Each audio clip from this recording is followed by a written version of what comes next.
Some of you guys are going to remember that Gretchen and I announced a thing called Storytime and then made a tag where we talked about Storytime. I have a book that was read through Storytime to talk about today. Gretchen was not a part of this one. It was just me and Taylor, which is fine. Gretchen and I are still reading a bunch of books together, and hopefully those will be things soon. But Taylor and I, because we can't hang out in any other way, would be together, and I would read him a chapter or a couple chapters of this guy, which is The Screaming Staircase by Jonathan Stroud. Some of you guys might know that name because he is the author of the Bartimaeus trilogy. This is his newest series. I think it's up to 4 books right now, and it's still going. The Screaming Staircase, obviously, is the first one. This is the new paperback covers. I believe they did a redesign of these either 1 or 2 books in. Some people prefer the old designs. It was more of a classic children's book cover. This looks very teen, with like the singular object. It's kind of misty and spooky, and while it is a mystery story, the cover doesn't necessarily evoke kids' book to me. It's definitely more of a young adult cover design. And again, I think it is definitely aiming itself more to the top end of the middle grade reading bracket. So like 10 to 12 years old generally.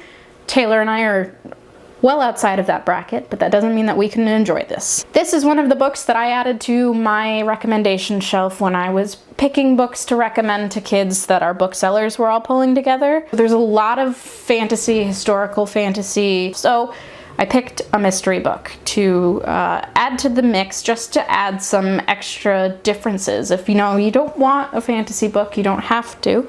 This one, of course, is still historical, but it is mystery. The biggest question I get from parents when I'm talking about this book is it scary? It's about ghosts, and there is death in it, but I'm not sure it's as scary as they would think. It isn't a horror book. It is still just a mystery, and the thing that I like to argue when asked how is that so, is that the kids have the power. In the world of this book, ghosts are real. They've become a problem, capital P problem, for this world, and adults can't see them. Not all kids can see them, but a lot of them have gifts that allow them to see better than adults. No adults have these gifts. And because ghosts can do what they call ghost touching, where if you get physically touched by a ghost, you start rotting away and can die from it, the society is really afraid of them, which makes sense. But when you're following a bunch of kids whose job it is to combat these ghosts, to figure out what's causing them, you give authority and power and security to the people who are reading this, and also to those characters that are actually stuck in this world. It was an ingenious way to get adult intervention out of this book series. You don't have to have, oh, they're orphans, so there's nobody there to look out for them.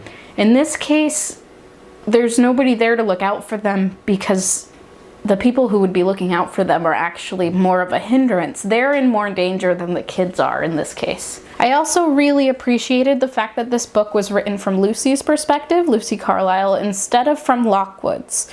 A traditional children's book would be following Lockwood. He's our boisterous leader. He's headstrong. He just wants to go in. He acts very much on his whims. This is the protagonist traits that you have been hearing for a long time. Then, of course, we get George, who is our studious friend, best friend to the protagonist, but is a little bit more on the goofy side, but at the same time is more cautious. Like, he prefers to do all of the research and get everything set up properly before running into a problem, right? And he does sort of have the calming and roping in nature to the rest of the characters.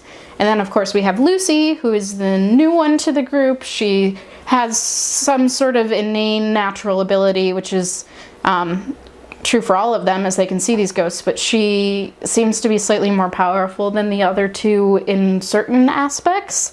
but doesn't have as much sway. She does hate George, and their banter is maybe some of the best in this book. Just the sassy comments back and forth constantly left both of us laughing and loving it. But again, she's less of a protagonist character and more of the like helpful third party in this case. She's acting as our eyes and ears to what is going on in Lockwood's life in a lot of ways. It is still about her and George and the three of them all together, but I appreciated that we weren't going from the head of this trio's perspective, right? So it's a mystery book. We're all going to care about the mystery of the whodunit at the end of it. And while I definitely saw the whodunit coming, it wasn't a shock to me in any way, and it was a little bit obvious. I don't think it was overtly obvious, if that makes sense. Like, to a kid who's reading a kid's mystery book, I think it's fine. I think they would like the trajectory that it takes and how it finds its way to the end. Is it going to hit you out of left field? Probably not.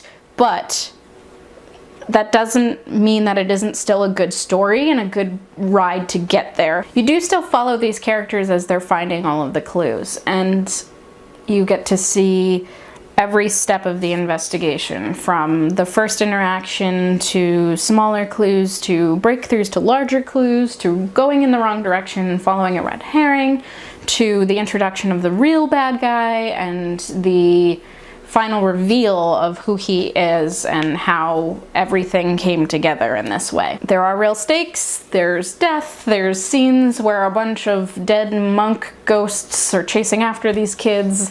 There's self-doubt and crippling guilt in some cases, and the characters had flaws, and those flaws were seen as flaws and not simply brushed aside as quirky character traits. They all have things that they need to get over, and I'm hoping that in the later books that does happen, and that they start to overcome and there is more character growth in that way. This was very much the first story, the introduction to the characters, the world, and their dynamics as a group.